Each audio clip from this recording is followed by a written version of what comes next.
So now, without further ado, it is my pleasure to introduce today's speaker, Matt Carmichael, Vice President and Editor of What the Future. Matt, you have the floor. Thanks, Ellen. Hey, everybody. Welcome to What the Future Earth Edition. I'm Matt Carmichael, your host, the editor of What the Future, and the head of the Ipsos Trends and Foresight Lab. Each month, What the Future, our Foresight publication, covers the future of a different topic. This is essentially our sustainability issue. It's also the darkest and most dystopian issue of What the Future yet. Some days, weeks, months, years even, it's hard to be an optimistic futurist. And I try. But I could also spend the next 30, 45 minutes doing a kind of cinematic music montage of headlines about depressing things about the planet, the climate, raging wildfires, melting ice caps, climate refugees, crop shortages, severe weather events, threatened species, bleaching coral, disrupted food chains, and the most endangered species of us all, humans. Because calling this the future of Earth is sort of a misnomer. The future of Earth is pretty certain. In a few billion years, we're going to drift into the sun, and that'll be that. What's murkier and what's less certain is the future of human life on Earth. At our current pace, it's going to get more and more unpleasant until it's basically impossible to support as many of us as this planet has so nicely for the past few millennia. Given the damage we've already done, maybe all of this is just the Earth's way of healing itself by booting us from the picture. Oh wait, I said something about being an optimistic futurist. And since I'm not sure I can keep this smiling face up through all of this, I'm going to go off camera for a bit. But trust me, we are here today to talk about solutions. The optimistic part of me sees that there are a lot of solutions. They exist. It's just a matter of getting us humans to adopt them. And that's, well, you've met us. That's trickier of a project than a lot of the technology. But today we're going to talk through those solutions that exist. We're going to talk to a lot of companies that are implementing them. And we're going to talk about the role of us as marketers and researchers in getting to a positive future. We're going to do that by talking about all of the things that are going on around the future of climate and Earth. We're going to talk about the lay of the land, where we are today. And at this point, we're going to bring in a lot of Ipsos data. We're going to bring in a lot of expert viewpoints. We're going to talk to some amazing experts in this space. Then we're going to talk about the tensions that are kind of driving some of this change and driving our reactions as humans to that. The opinions that are going to help shape this and how we can deal with it. And then we'll talk through some plausible futures, some kind of little mini scenarios, and how those might or might not change depending on how those tensions evolve. So when Kate MacArthur, my co-editor of What the Future, and I are thinking about the future of a topic and how to cover it, we do what Foresight folks would call a domain map. We call it a territory map because, semantics. But we're thinking about all the things that are around the topic that are going to drive change and also be impacted by the changes happening in the future of our kind of center core topic, in this case, Earth. So, of course, we are thinking about climate change and the extreme weather events happening more frequently these days, the issues about flooding along the coasts. We're thinking about this concept of ecological hostility. We're thinking about the consumer expectations in terms of sustainability and affordability and redistribution of wealth and also people. Because we're thinking about those population dynamics and migration and distribution and where we're going to live and how we're going to live and how that's going to be impacted by climate change, etc. We're thinking about the geopolitics of all of this, about regulation, about things that are happening in the UN and other big NGOs, as well as government entities, and thinking about the rising tide of nationalism and how that's going to help or not help as we try and battle all of these severe issues we're facing. We're thinking about capitalism, the say-do gap, ESG governance, the circular economy, the idea that we can create things that can be reused and reused and reused rather than reused and disposed of. And we're thinking about our natural resources, the renewable ones, the not so renewable ones, natural resources, the minerals that are involved in creating a lot of the things that we need in order to keep powering our future. But really, we could have done the map just like this. We could have just looked at climate change. And frankly, we could do this map for every issue of What the Future. If I had to pick one trend or macro force that mattered to the future of everything, it would be about the future of climate change, which, if you get right down to it, is driven by lots of other macro forces like inequality, etc. But really, all the futures are going to be driven by the future of climate change. Now, when we think about the future, we also are thinking about it in terms of our change framework and how we think about change as happening. On the left are the macro forces, the huge tectonic plates that shift very slowly but very deliberately that drive the future of things. Climate change is obviously one very important component of that. But we're also thinking about things like demographic shifts, our aging population. We're thinking about inequality and kind of the systemic things. Over on the right, we're looking at the signals, the expressions of change. And these are things that we're seeing happen today in the news that probably mean something for the future. We don't necessarily even, as futurists, know what that means. It's just our spidey sense kind of tells us it's going to mean something. And that can be something like a big regulation change. That can be something like a new patent being filed or a new technology being developed. Sometimes it's something that we think probably is going to matter to the future of the planet or is a signal of the future of the planet, like all of the stories about the increase in feral hogs in Texas, for instance.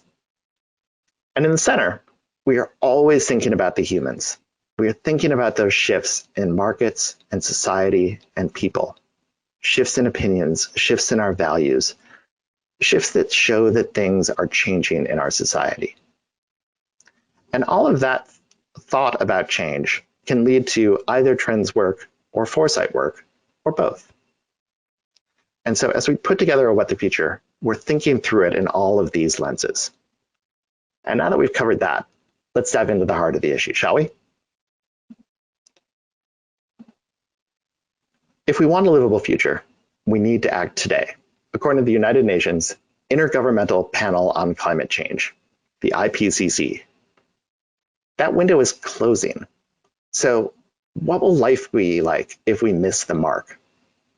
Robert Lempert is a principal researcher at the RAND Corporation.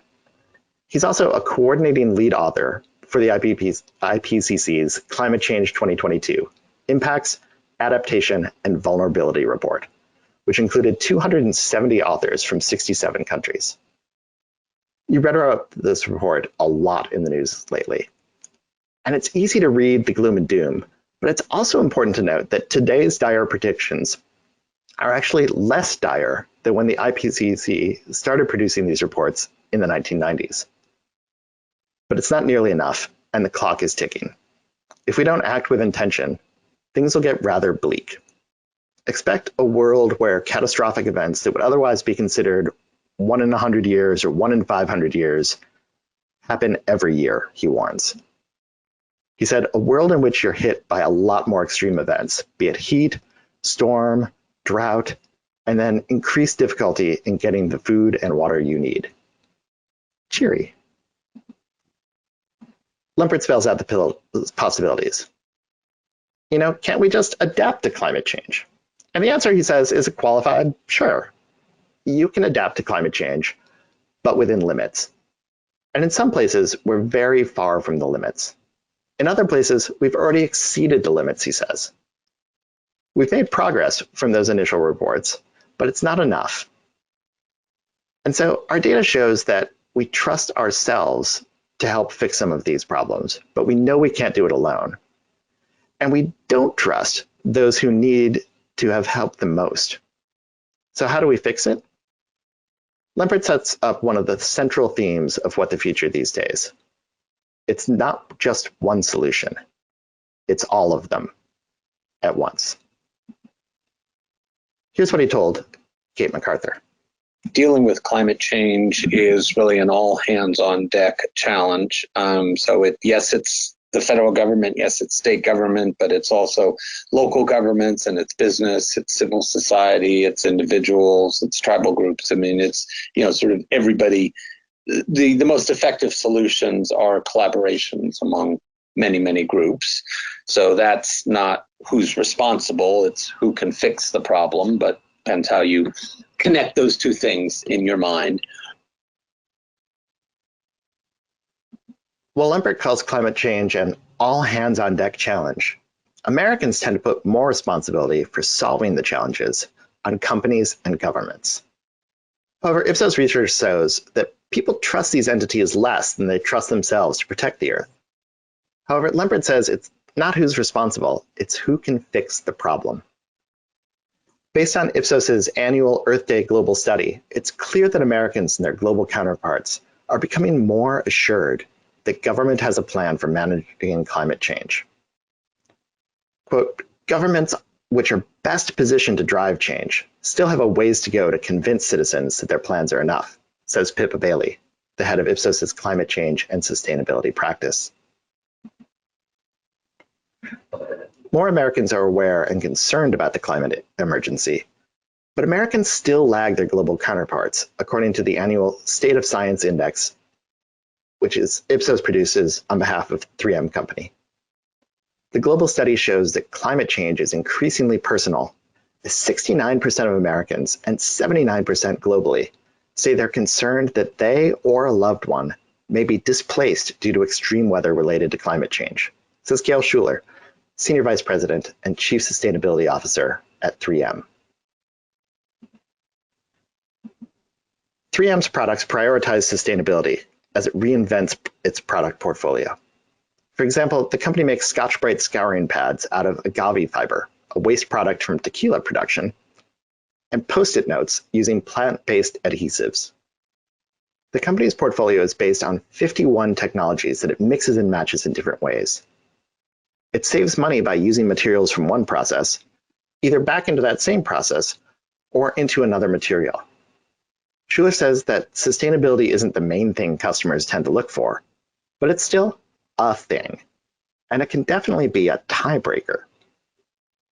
We can't expect the broad base of consumers is going to be picking products for sustainability as their top 1, 2, or even 3 pieces. But in her experience, she says, for most consumers, if the other factors are even, they're going to pick the more sustainable product. From the company perspective, she says, they have to play the super long game because companies outlast governments and sometimes even countries. She spoke to Kate MacArthur. We're a company that's been around for 120 years, but if you look at any country around the world, including our own in the United States, there's much faster turnover, if you will, of presidencies, administrations, and so on. So companies, I think, have a really, really important role for taking that long-term view. And as a company that's been around for more than a century, we think of it, I won't say that our day-to-day decisions are all based on the decades-long view, but it's something that we're very aware of and something that we're very conscious of. If we want to be around and thriving 100 years from now, or even 50 years from now, we need to be making longer range decisions right now. She's speaking from a corporate perspective, but it's true for us as individuals and for policy.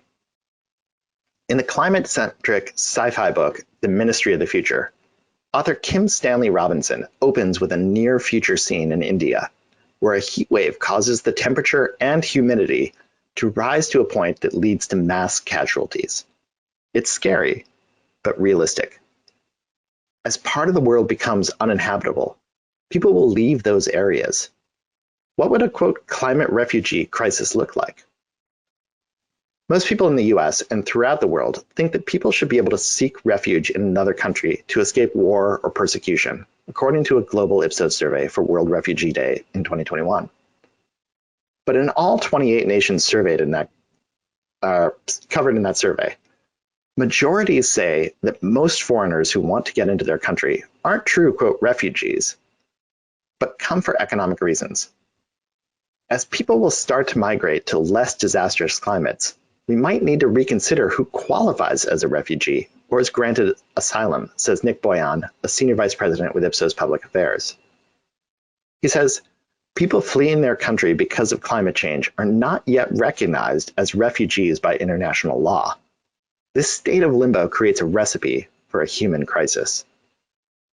Yet, despite climate skepticism, most people think it's a matter of when, not if, this brewing climate crisis will impact them and their loved ones.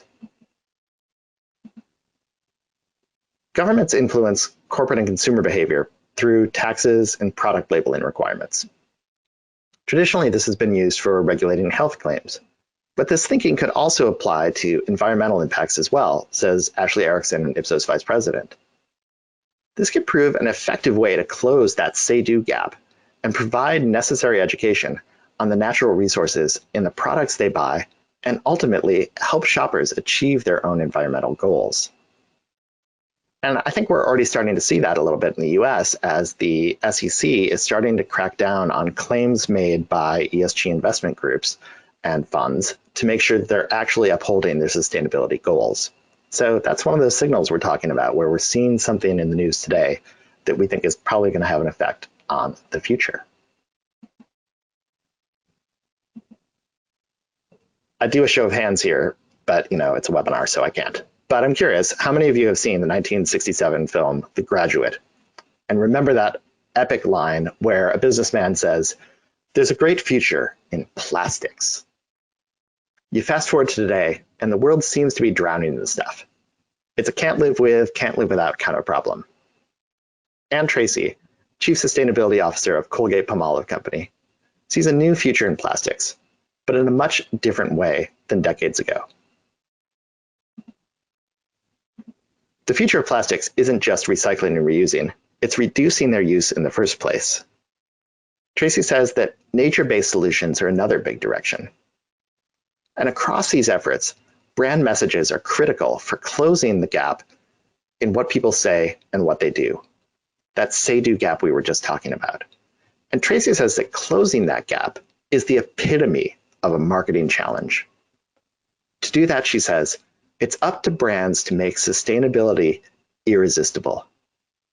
And it's that challenge that 3M Schuler was talking about, of making something that isn't the key purchase driver, but still a purchase driver.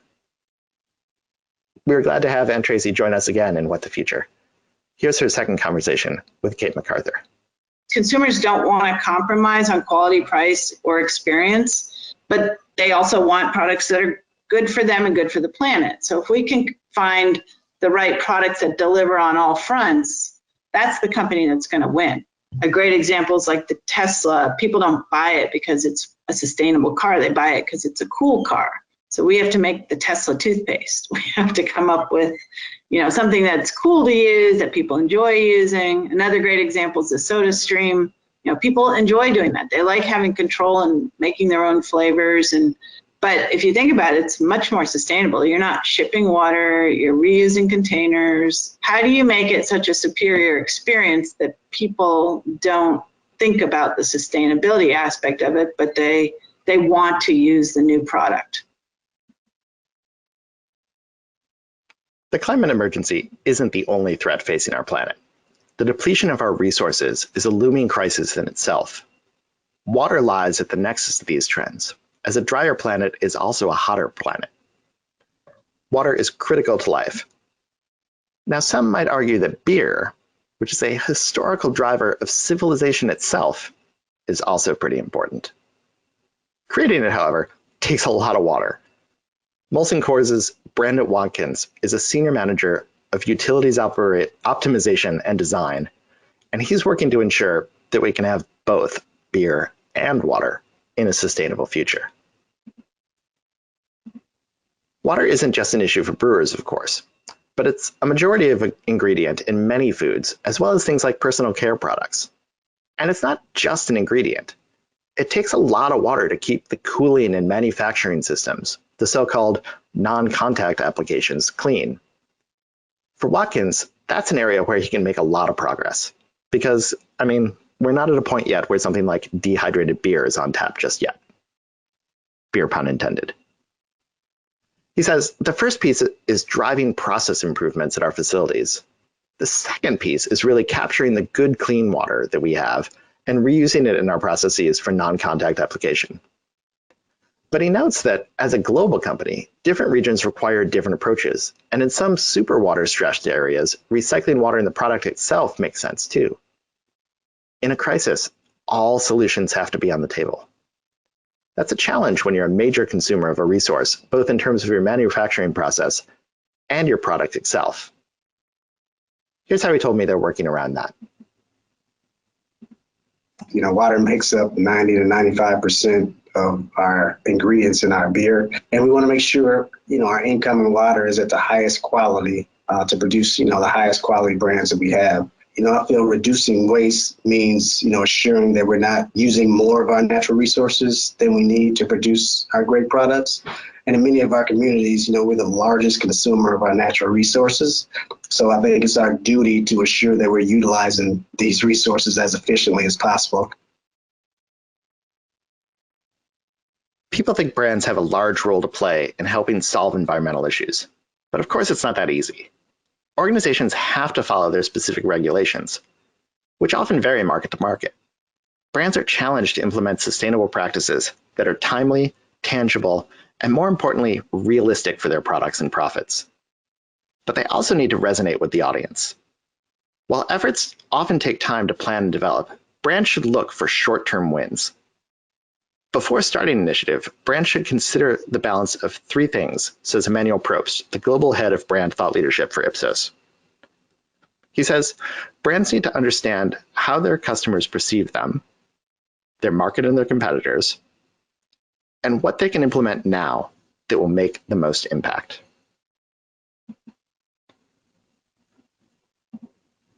When we think about the human opinions, we think about how we can develop the future and how we react to events. And that's why we like to think about tensions. These are conflicting opinions that humans have that have the benefit of being something we can measure today and think about how the future will change depending on how those opinions change. So tensions are always kind of at the heart and part of keeping humans at the center of how we plan on what the future issue. Let's talk through 5 of them now. Tension 1. Is climate change natural? It is. Climate change is man-made. And so, therefore, is this tension.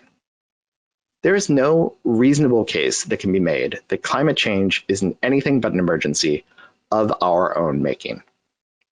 That said, the fact that 38% of Americans, mostly, but not anywhere near entirely Republicans, believe that climate shifts are just something that happen occasionally and a massive impediment to making meaningful progress. You can't solve a problem if you don't think there's a problem to solve. And the more people who agree that it's a problem, the easier it is to start moving towards a solution. But even the folks who believe it's a problem don't always agree on the solutions. Since the solution is increasingly, we need all the solutions now, we need to find some way to come together before it gets any more too late than it already is. Tension 2. One theme in this issue is that in order to keep Earth hospitable for humans, we need to make the changes we can make personally and with our brands, as 3M, Molson Coors, and Colgate-Palmolive are all doing. But as Robert Lambert, a lead author on IPCC's climate report, said, it's an all-hands-on-deck situation. I know I keep coming back to that line, but it's so important. That includes needing action from the government, which can often be the biggest change driver of all through policy and regulation. Most Americans agree that the government needs to play a role here, to the extent that 65% agree that if the US does not act now, it will be failing the American people. The question is, of course, what role and how big should it be? Where opinion falls on this particular tension will likely be of the utmost importance if we want to make a meaningful change in time. Colgate-Sand Tracy says that consumers don't want to compromise on quality, price, or experience, but they also want products that are good for them and good for the planet. And so 68% say they prioritize price when buying something, compared to just 32% who say they prioritize environmental sustainability when buying something. And this is certainly an area where government efforts can help using all of government's favorite tools. Policy changes could lead to greater subsidies, deductions, tariffs, and credits, and/or funding of research, any of which could aid the market. If a sustainable product becomes more affordable and marketing does its thing, that could go a long way toward helping customers align their values and the value of the product on the shelves with the cash in their wallets. Tension 4. Are we doing enough to protect our resources? Only 1 in 4 Americans think that we are. Each year, more of our wilderness goes up in flames. Persistent droughts are reshaping our landscape and our ability to farm and create food. Molson Coors' Brandon Watkins says that companies, who are often the largest users of resources in their communities, have to be good stewards, even if they're not directly being pressured by consumers to get there. He says, it's our responsibility to assure that we're using our resources as efficiently as possible, and inherently it helps minimize the impact of the environment. As more companies, individuals, and government initiatives focus on these efforts, what will it take to convince the public that it's enough? Final tension. If we all play a role, who needs to play the biggest? People are looking to corporate America to play the largest role in helping minimize our climate emergency. When asked who has a larger role, large companies or individuals, people overwhelmingly, 2-to-1, chose companies. But people narrowly, 54-46, think companies have a greater role to play than government even. How brands and corporations do that, and more importantly, what the looming crisis means for their businesses, will require planning and, likely, dare we say, some foresight. 3M's Gail Schuler says that since governments and their leadership turn over with some regularity, it's incumbent on companies to keep that long-term view. She says we need to keep making longer-range decisions right now.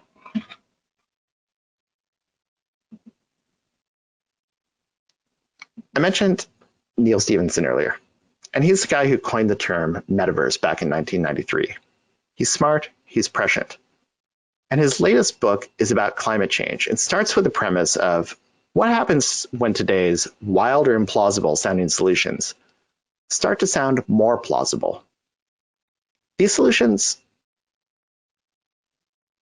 they're all out there.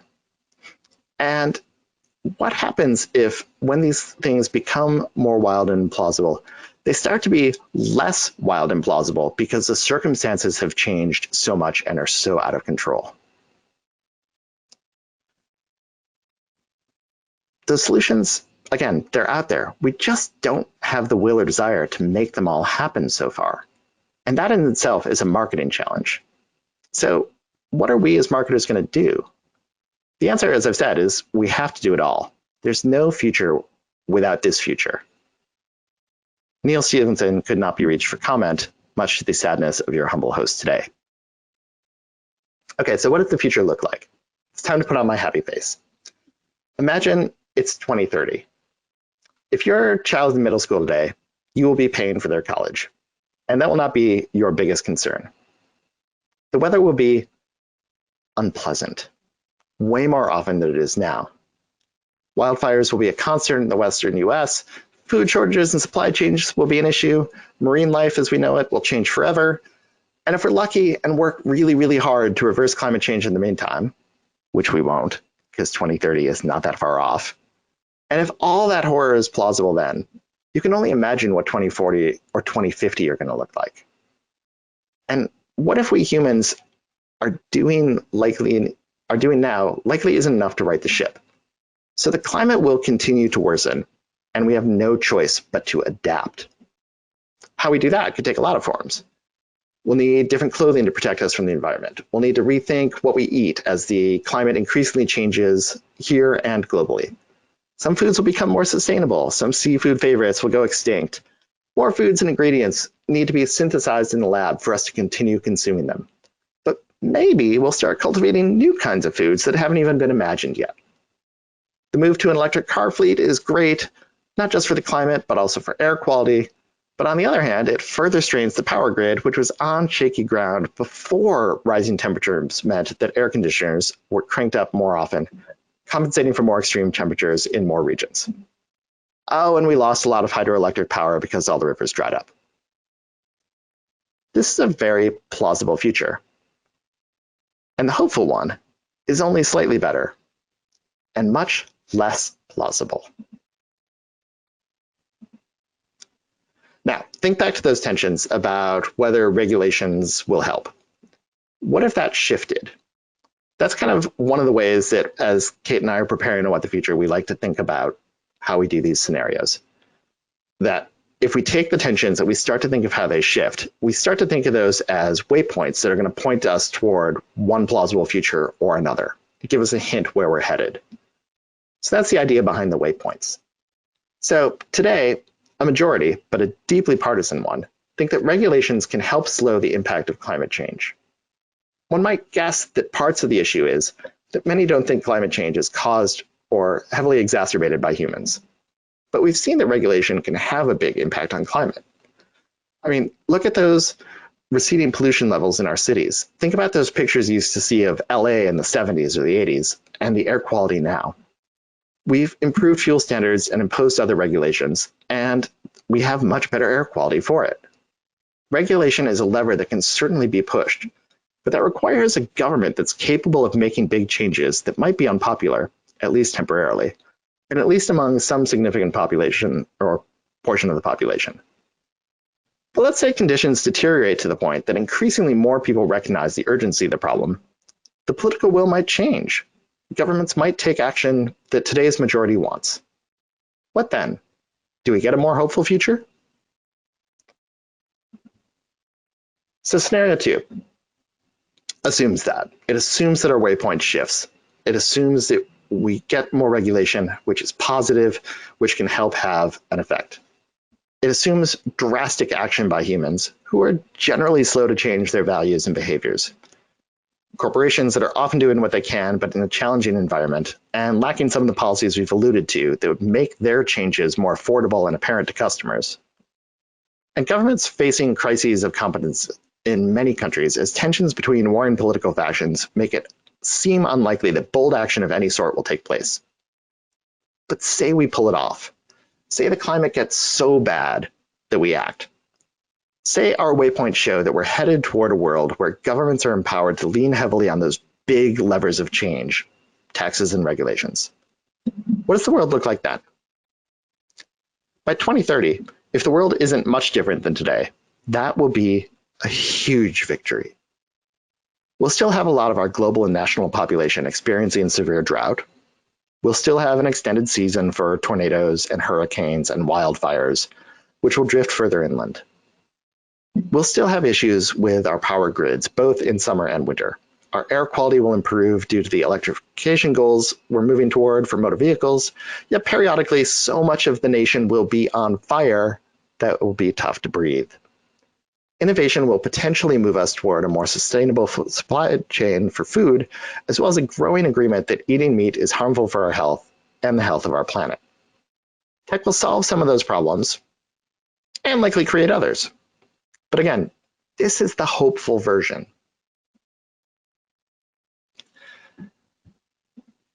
So, what are some of the things we're going to need to do in terms of innovation in the future? The traditional jobs to be done framework focuses on the tasks and outcomes that people are trying to accomplish and why they hire products and services to help them achieve those goals. So we don't buy a car, we hire one for freedom and independence. We don't buy toothpaste, we hire it for convenience and health. Travis Sedanu, who's a senior engagement manager in Ipsos Strategy 3, takes this theory forward with the future jobs to be done.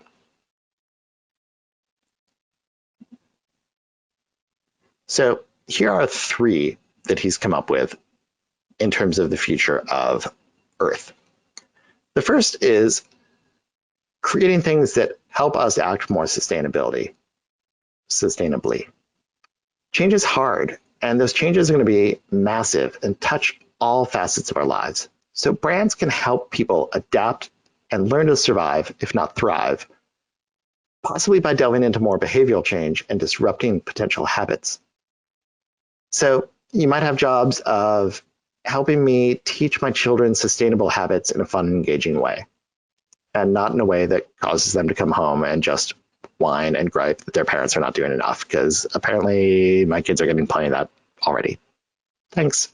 But I enjoy that they're engaged and that they're pushing me in these directions. We might have jobs that our products are helping us stay up to date on the latest sustainability behaviors, like what's recyclable and what's not. And in this world, imagine a home recycling machine becomes the trendiest home appliance, overtaking the coveted air fryer. I don't know if any of you have ever flown in and out of Vancouver, but they have this awesome AI thing in the airport that you hold up whatever your thing is that you're trying to get rid of, and it shows you which bin it's supposed to go in, if it's compost, if it's recycling, if it's garbage. And you hold up something else and it tells you to put it in a different bin. It's super cool. These things are already happening. A second job might be about protecting myself and around the people around me. So we might get products that help us ensure our air in indoor environments is safe from toxins and viruses and pollution. That might not just help with climate change things, that might help with pandemic things. How helpful. So imagine a world where your clothing helps you filter and remove toxins from the air around you. That's pretty cool. And finally, another job is about building climate resilience. That you might get products and services that help you prepare for seen and unforeseen climate events, that help you assess and prepare for climate events when traveling to unfamiliar destinations. So you might wind up in a world where your smartwatch helps guide and track your sustainable behaviors, like it tracks your steps and your health metrics today.